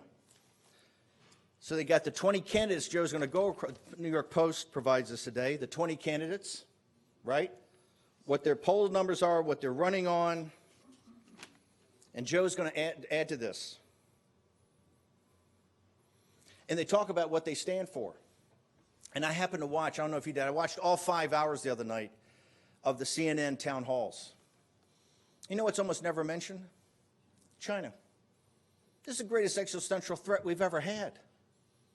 This makes the Soviet Union. Soviet Union's economy, Russia's economy today is the size of New York State. When Andy Marshall and Bill Casey did the analysis for Ronald Reagan, it was the size of California. That changed the entire dynamic of the Cold War. That was the Reagan defense bill. We were never going to build a 600-ship Navy. I was the special assistant to the chief of naval operation. It was economic warfare to bury them, as was Star Wars. That's what Roger Robinson did. He's one of the unknown heroes and not well enough known. He worked on that. That's how we destroyed the Soviet Union. By the way, CIA still got it wrong. Said it'd take 50 years. It took 8. Why? Because what did Reagan say?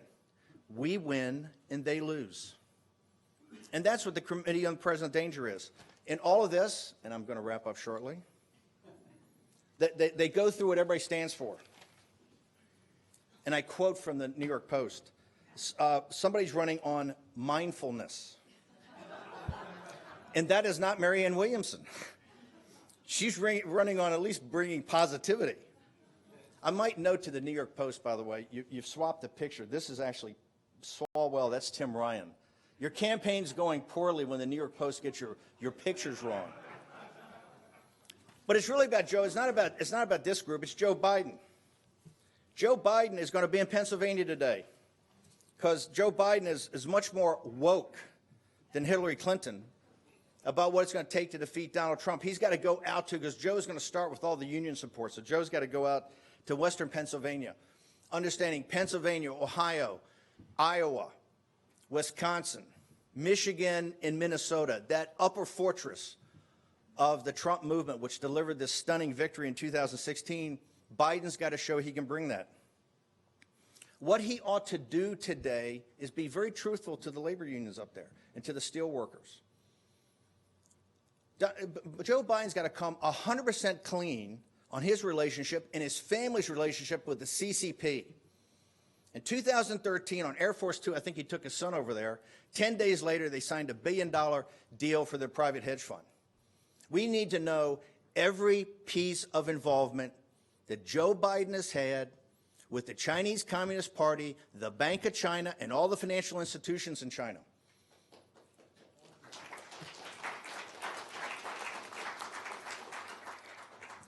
And Joe Biden has to tell those steel workers it was Donald Trump that brought in the 232s, that put the tariffs on steel and aluminum, start to bring the jobs back. Remember, Trump was mocked and ridiculed about when he did the 232 and he did the 301 on technology. He was mocked and ridiculed. This could not happen. It couldn't happen at all. Joe Biden was there for 8 years. We had the Munich of the 21st century, was allowing the CCP to build those islands. And what Obama did, he moved one Marine brigade to Darwin, Australia. That's the pivot to Asia. Oh, except having President Xi come in the Rose Garden, look him in the eye, and on world TV shake his hand and said, no more cyber attacks, no more cyber theft, and doubled down in the next year. Joe Biden has to answer the question. What did you know? When did you know it? And how much money has your family and you personally taken from the most murderous regime of the 21st century? Thank you very much.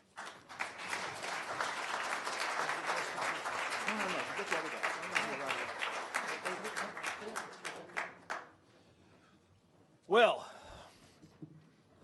how's that for a cleanup batter? Well done. Don't go away. I want all of our speakers to come up, and we'll take your questions. If you will do me a favor and them, identify yourselves. If you are with an organization and want to identify that, please do that as well. And if you have a specific person you'd like the question answered by, identify them as well. So Kyle and David and Gordon and Steve and Roger, come on up. And Dan. Are there questions? Yes, there are. You, sir, over on the side there. Let's get a mic to you so that people can hear what you have to say. Come on. Go ahead. Identify yourself. Jeff Weisenfeld, and any of those Center for Security Policy. Any of those of you who are most familiar with the capital markets in your presentation, as you may know, China shares on the exchange are now available for sale to investors here. What is the likelihood that there are a goodly number of those companies which have Potemkin villages and many of the other characteristics that have been described this morning that could ultimately cause investors here a real problem? Question for anybody. Roger? We have not, frankly, in our shop, been looking at the entire spectrum of fraud and misdeeds of the type that's been described today. What we are focusing on, and I think I can speak to, are two what I would call material asymmetric risk categories. National security abuses and human rights related abuses. That is our specialty. And in that regard, I was trying to give some illustrations of the fact that there is precious little, if any, due diligence being performed on what are decidedly material risk categories here. Now, that's evident when you look at the presence of companies with the kinds of profiles that I was talking about, including the Hike Visions vis-a-vis concentration camps in Xinjiang. You know, this is not what the American people had in mind. And I would only turn it over to others to talk to the issue, to other glaring problems. And hopefully those are being detected as well. But I can tell you where there is a glaring blind spot here, and that's in these two categories.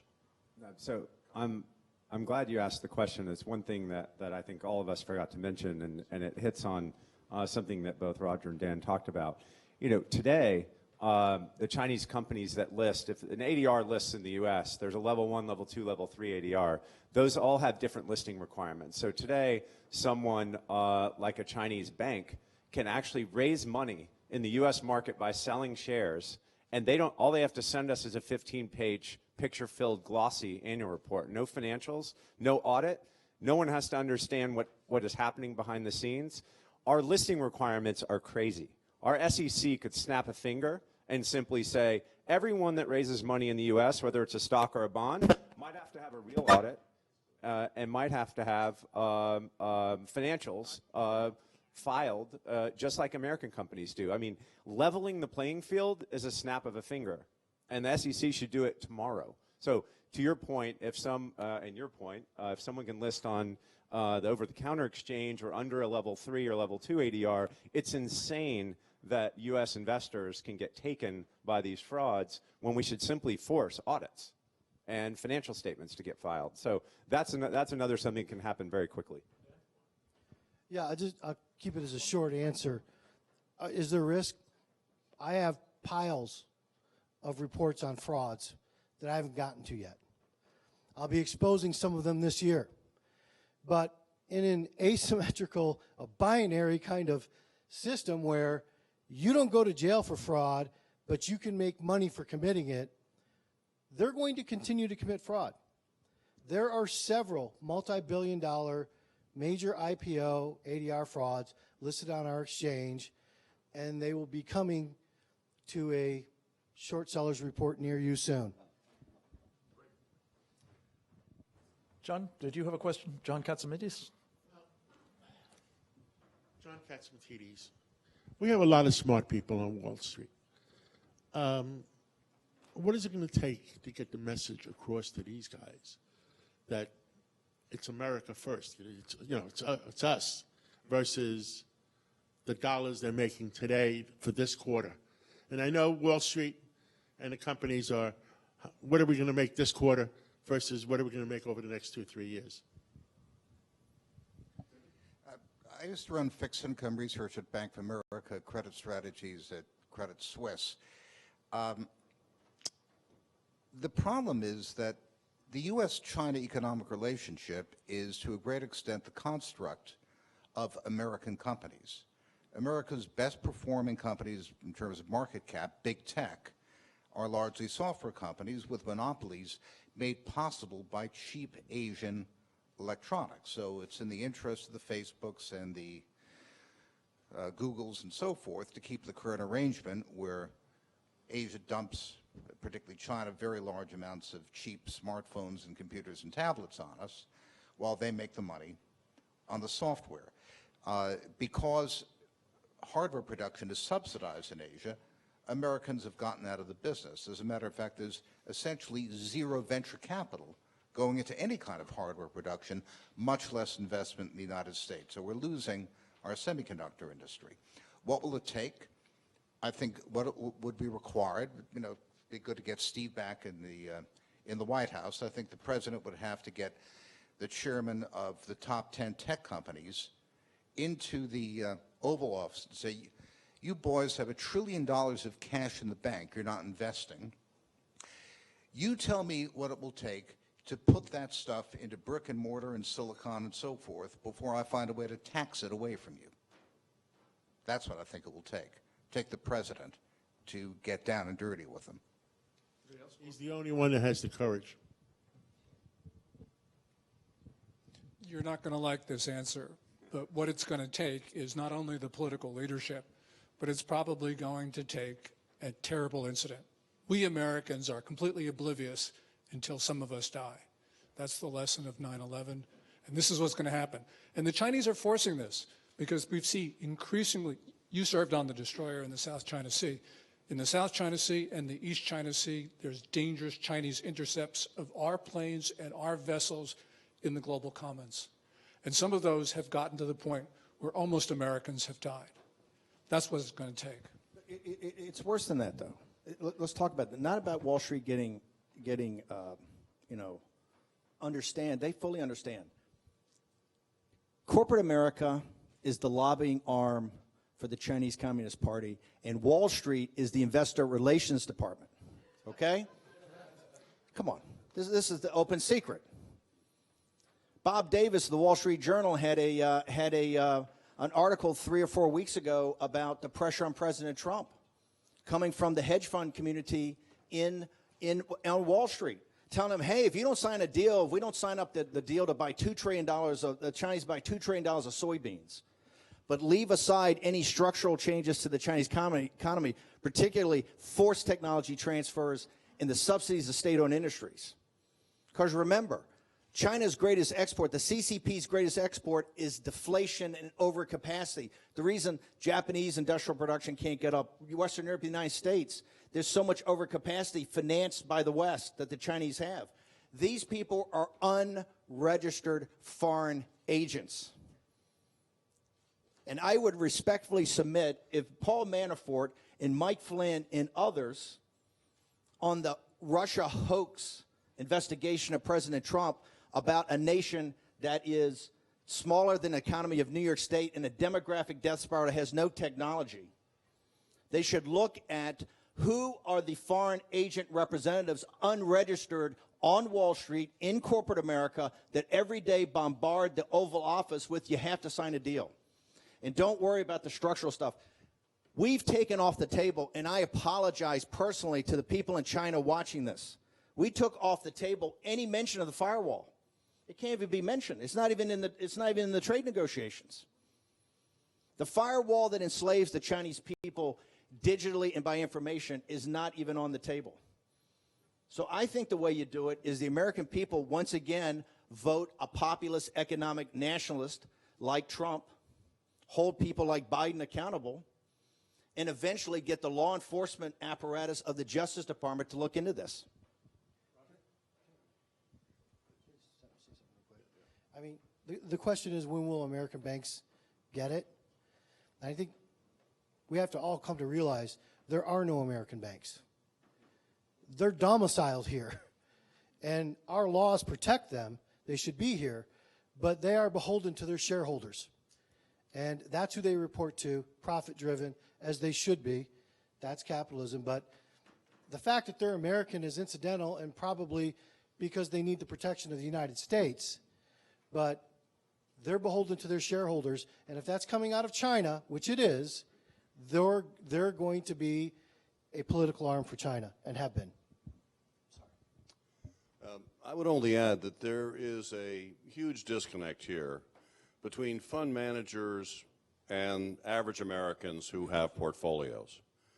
You know, nobody knows what's in their pension systems. I mean, I certainly don't. In other words, it's a long list of companies. It's sort of faceless fund managers that are running those portfolios. And we, the people, have no idea of the nature of the Chinese companies, now that we're on this subject, that are in our respective portfolios. This can be index funds, mutual funds, our public pension systems, and the list goes on. So it's a matter of freedom of speech. It's a matter of information. If we really knew, for example, if the California teachers' pension system actually knew that they were holding Hikvision, which has the surveillance cameras that are incarcerating 1 million Uyghurs in Xinjiang behind barbed wire and walls, I don't think they'd be amused. So if you take that argument, and not to mention on the military and national security side, and the point that Gordon was making, when we have an incident, you know, will that weapon system have been built by AVIC or China Shipbuilding? Gee, I wonder where they are. They're in the MSCI Emerging Market Index. Are they going to be next in the Bloomberg Barclays aggregate bond fund? In other words, it's also moving strongly into Chinese mainland companies. You know, who are these folks? These are the questions we need to be asking, because this is our money. And just to close on one last point that I didn't make, which is the pace of Chinese funds in our market. You know, these indexes, funds are the greatest discovery Beijing could have ever made. I mean, they are one-stop shopping because they send companies viral instantly into every cell of the American body politic. And if you have this pace continue of trillions of dollars of funds moving into American investment portfolios, you could wake up 2 or 3 years from now and realize that 17% or 22% of your retirement system is in Chinese securities. And if that's the case, then you would have taken today's China lobby and made that seem like tinker toys, because you'd have a lobby of well over 100 million Americans. I don't know how many Americans are in the market, but I suspect it gets up more like 200. The point is that if you want to see a lobby, if you want to see the definition of checkmate, it's when they realize that sanctions or penalties of any kind toward China because of its malevolent behavior around the world is going to result in a devaluation of their investment and retirement funds. You're going to see a lobby that doesn't quit, and that's the day that we've allowed this to get completely out of control. Any other questions? Yes, ma'am. In the headlines this week, there are many statements by Larry Kudlow and others in the administration predicting that a finalized trade agreement is likely soon. You've made it clear that at least most of you are opposed to that agreement, but can you give us some more specifics on what Steve Mnuchin and others who are going to China soon should actually ask for? Give us some changes. Well, for my part, a bilateral investment treaty that says thou shalt not steal and not go to jail. I mean, I think that would be fair, right?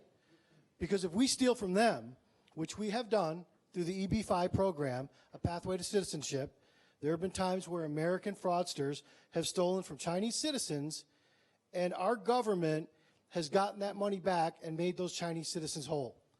Because that's what we should do. But they should do the same. And that's a bilateral investment treaty that could make that happen, and we could get our money back. Yeah, Betsy, I think we have heard that the discussions in Beijing in about a week or so are going to be about enforcement mechanism. And essentially, we have heard that this enforcement mechanism is going to be an established dialogue procedure. In other words, an office in Washington and another office in Beijing where American and Chinese officials will talk to each other. Well, that's just a recipe for stalling. And as Chinese stall, we've seen this in the past. They just steal more U.S. technology, and they engage in further trade predation, and especially the credit card situation where China promised access to American credit card companies by 2006. Today, no U.S. credit card company has issued its own card in China. That's the question of stalling. There is some talk about how China will promise not to retaliate if we issue some sort of cost for China violating a trade deal. So China violates the trade deal, we impose some costs, China agrees not to retaliate. That's just fantasy land. I mean, I don't understand how that's enforceable. The only thing that's going to be enforceable is a tariff which is not 25%, but 250%. We have to impose the costs that are higher than the benefits China gets from stealing U.S. technology. And whatever that number is, that's what we need to do in terms of tariffs and other costs. President Trump reiterated this in the State of the Union when he said, I will bring structural changes to the relationship we have with the Chinese economy, not just some deal that buys $2 trillion worth of soybeans. Those 6 verticals, that is the fundamental restructuring of the Chinese economy. This is not a trade deal. It's not a trade negotiation. This is an armistice on an economic war that the Chinese Communist Party, the radical cadre, has run against the industrial democracies for 20 years. This is an armistice. In that armistice, the 2 central points, Gordon's exactly correct. If we do what's been written in the paper, that's nothing more than the Clinton, Bush, Obama strategic economic dialogue. That's just going to tap us along as they continue to do it. You have to have monitoring. The key is monitoring. Real-time monitoring and then execution and punitive tariffs. tariffs that stay on, and then tariffs that really launch off of anything that monitoring shows you. Of the 6 verticals, which are, forced technology transfer, intellectual property theft, cyber intrusion, currency manipulation, non-trade barriers, and subsidies to state-owned industries. The 2 keys are forced technology transfer and subsidies to state-owned industries. Until we get a monitoring, it's what David Goldman said. That their economic model is radically different.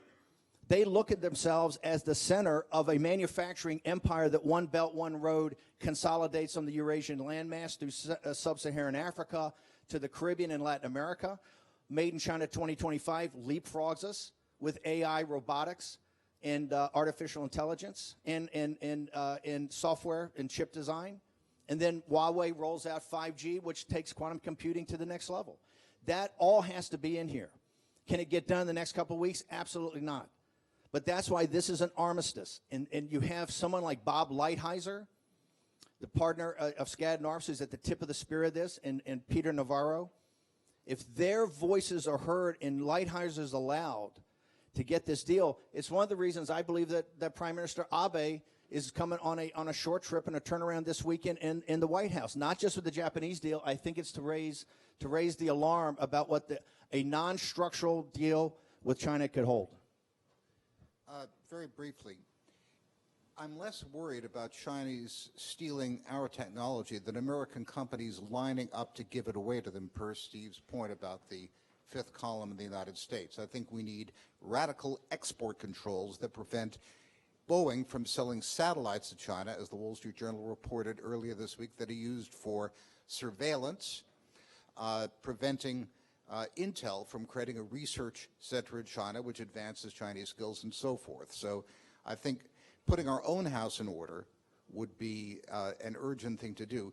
In terms of large tariffs, we've got a simple problem. We don't produce this stuff anymore. Our biggest imports from China are smartphones, computers, tablets, and so forth. If we put on huge tariffs across the board, Americans will start paying a lot more for those products, and in that case, there might be a reaction. President Trump might not be reelected. So I agree with Steve. This is an armistice. We're not going to win everything in this round. We have to gauge profit and loss, benefit and cost, and move on to the strategically decisive things which are going to win the long war.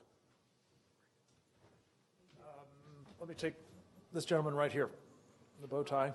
Stand by for a microphone. Identify yourself, please. John French. Nobody has made any comments on the question of all the gold that China is squirreling away. What is your view if the Chinese at some point decide to back the yuan with gold and turn it into the reserve currency of the world, which would be very bad for us? You can't turn your currency into a reserve currency. Would you put your checking account in RMB?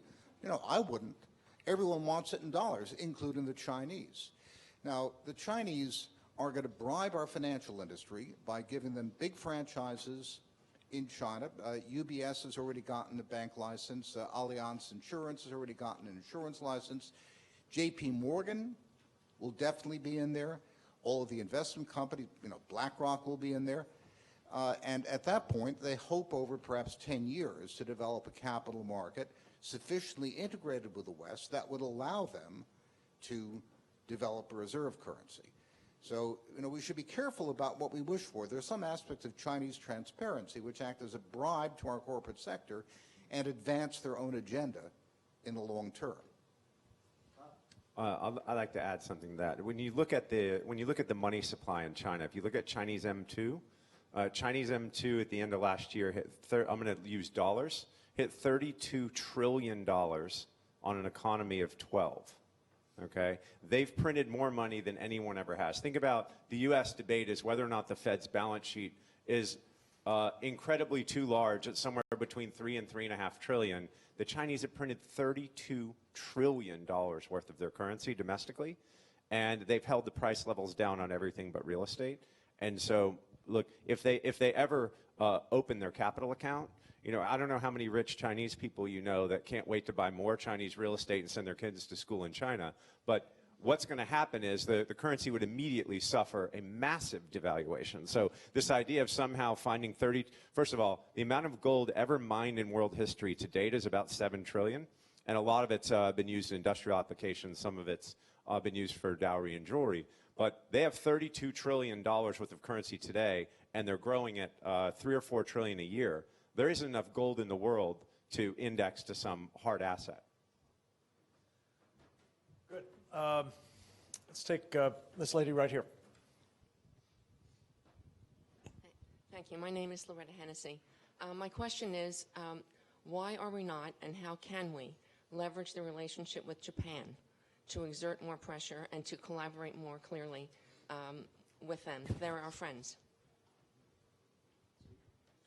Well, I think it's a matter of an uncertain trumpet. The Japanese and the South Koreans are massive investors in Southeast Asia and elsewhere in the world. Japan has more foreign assets than China does. And they certainly have the capacity to export technology. If we united with them, India and other countries, to create our own Belt and Road Initiative and pursue it seriously, I think we could chop up China's efforts in most of the world. We could do it much more effectively, particularly Southeast Asia, which is China's backyard and doesn't like doing business with the Chinese because they know them. So I think the answer is the Japanese have looked at us prevaricate, pivot to Asia, as Steve was saying, you know, that's one Marine Brigade in Darwin, Australia, and wondering whether we're serious enough about it. They've got to live next to China, and if China's going to end up being the more powerful player because we failed, then they'll have to make an accommodation. If they're convinced that we're determined to win, I don't think we'll have a problem bringing them to our side. Just a word about the Japanese. I've been going for over 40 years and have relationships there today. Do you know how many Chinese companies are in the Japanese stock exchange? I think the last count was 4, compared to our over 650, in part because that's the rigor of their disclosure requirements, the rigor of what it takes to get onto their market, versus the free lunch program that largely exists here, particularly in the OTC, the over-the-counter market. So this business about rigor and disclosure and transparency is essential. The Japanese fully appreciate the granularity of much of what I was talking about today. They're looking at troubled Chinese transactions around the world. Those Belt and Road Initiative projects that never came to fruition had safety problems, quality control, not just corruption and human rights and national security implications, but all manner of problems that have ensued. They are competing with a rigged system, but through exposing the Chinese for what they're really up to, which has been such a powerful theme this morning. So I think the Japanese are further ahead in terms of this kind of scrutiny and demand-oriented performance on the part of China than we are by a good bit. We have a lot to learn from them, but one thing for sure is they are at our side, particularly with Prime Minister Abe. I don't see any daylight between Japan and the United States today. Yeah, I think suffice it to say they get that there's a present danger in the neighborhood. Yes, sir.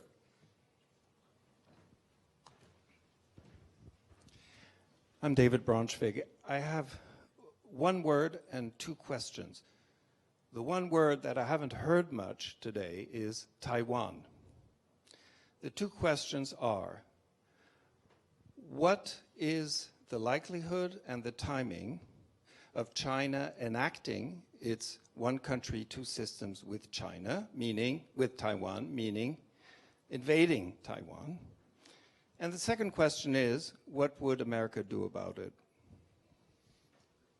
Those are absolutely critical questions because for us, Taiwan is in the center of our Western defense perimeter.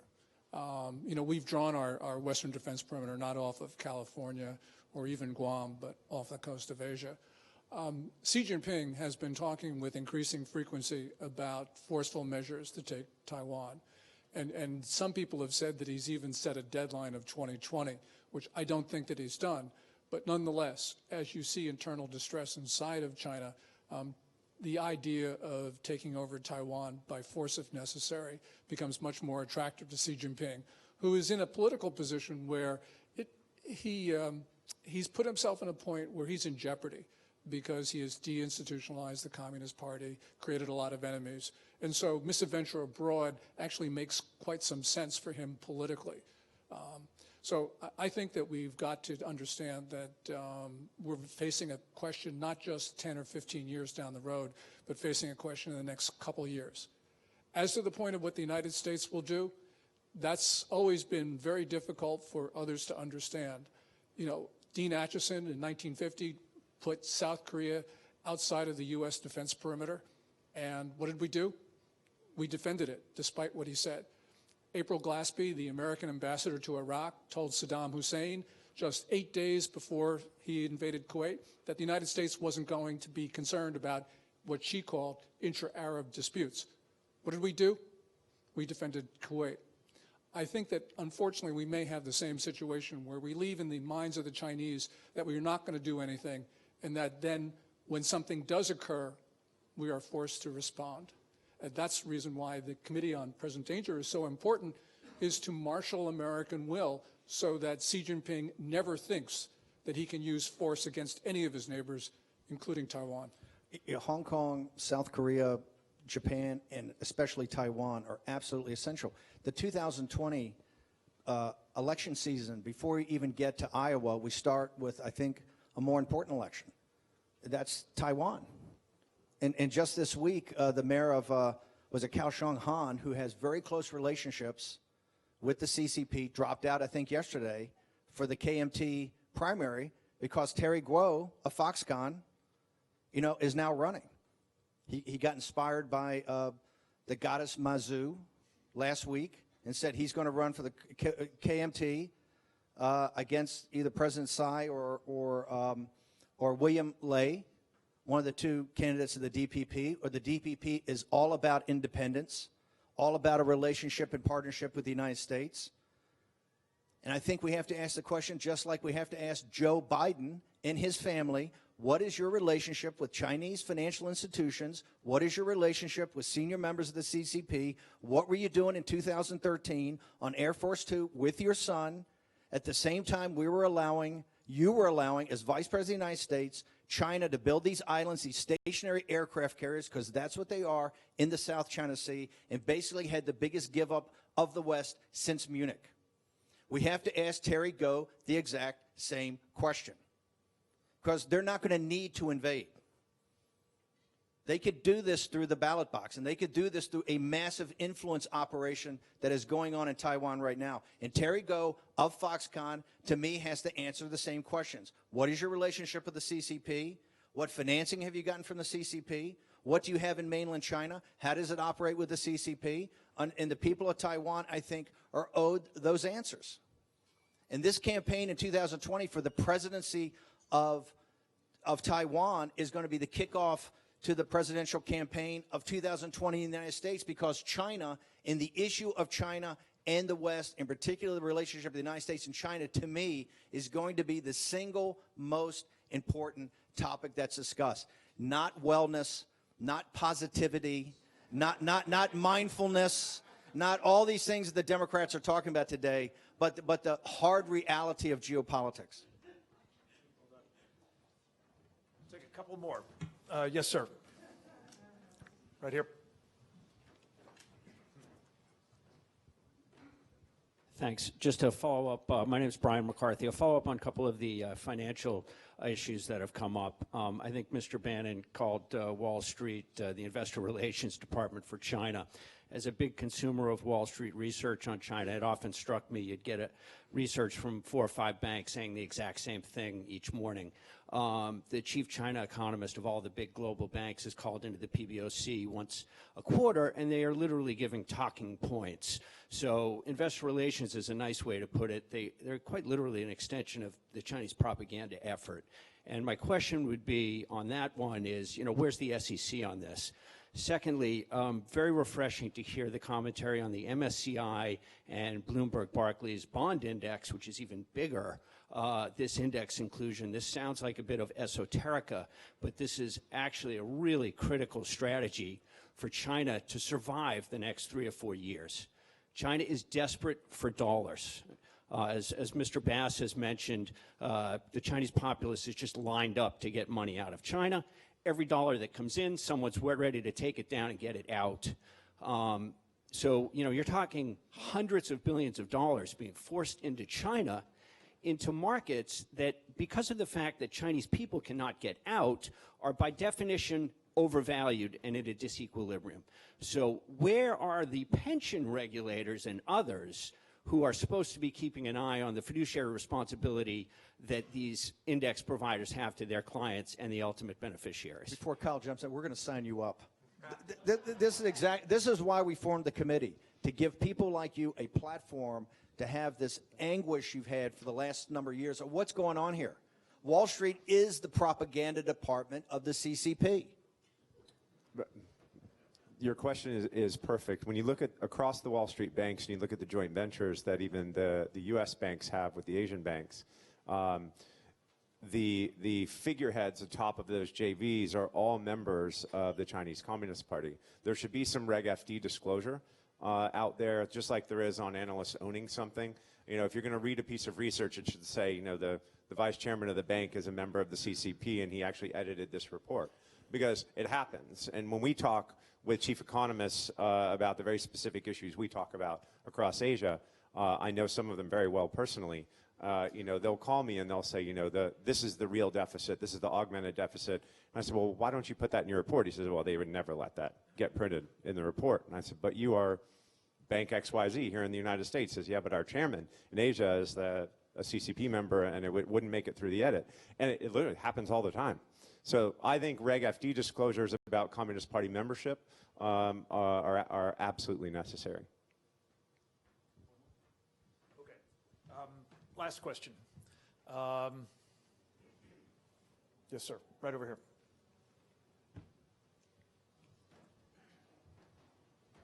Sorry, speaking of those banks, John Cheeseman, HSBC. I guess comment something that is also missing from the trade talks is on the human rights side in China, and probably something that the US should have a interest in. The second observation is how we invest as passive investors, through our 401k accounts. It does mean that right now money is just flowing exactly where these indices say. But it also means there's a great opportunity in this where people do have, it would be quite easy to have control over where your pension money does go. I did some work with an organization called Just Capital here in the US. Now, they rank US corporations by ethical standards, and there's a variety of them. And it's so far, it's actually pretty, unfortunately, it's pretty unsuccessful.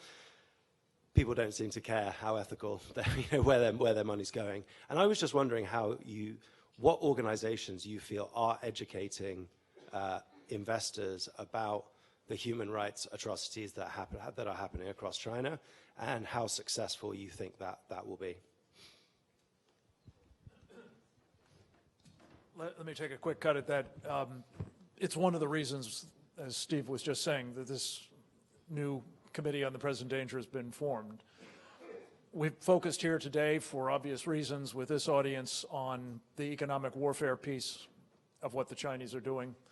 On the 2nd of May in Washington, we're going to have the second of our roundtable discussions there. In the last one of the featured presentations was from a Uyghur, talking about the concentration camps and what's happening to his people, but also making the broader point that there is a war on faith being mounted by the Chinese Communist Party. We will also be discussing a number of issues that we just didn't get to today, including what the Chinese are doing in space and the mortal threat that poses to us, both in terms of our economy and in terms of our national security. The military buildup, we haven't really touched on that at all today. Information warfare, we've gotten a little bit into that, but we'll do so much more on the second. We've talked about a bit the South China Sea, the issue of 5G. I had hoped we were going to spend some time talking to you about it because this is an existential threat. Make no mistake about it, in the near term, if it turns out that it's a Chinese-owned and operated network, not one in which we are, in fact, in control of the system for everything from data management and Internet of Things to actually your personal safety. God help us if that's in the hands of the Chinese. So I think unless anyone has anything else they wanted to add, we will wrap it with this further note. Please continue to consult presentdangerchina.org as a resource. We will try to keep you apprised of what we're doing. We're interested in the sorts of things that might help you make better decisions about what you're doing, specifically with respect to the case that's been made here, that we are enabling the present danger from China with our financial support and other investments and technology transfers, willing and unwilling. That must stop. And so must we. Thank you very much for being with us. Thank you to this great panel.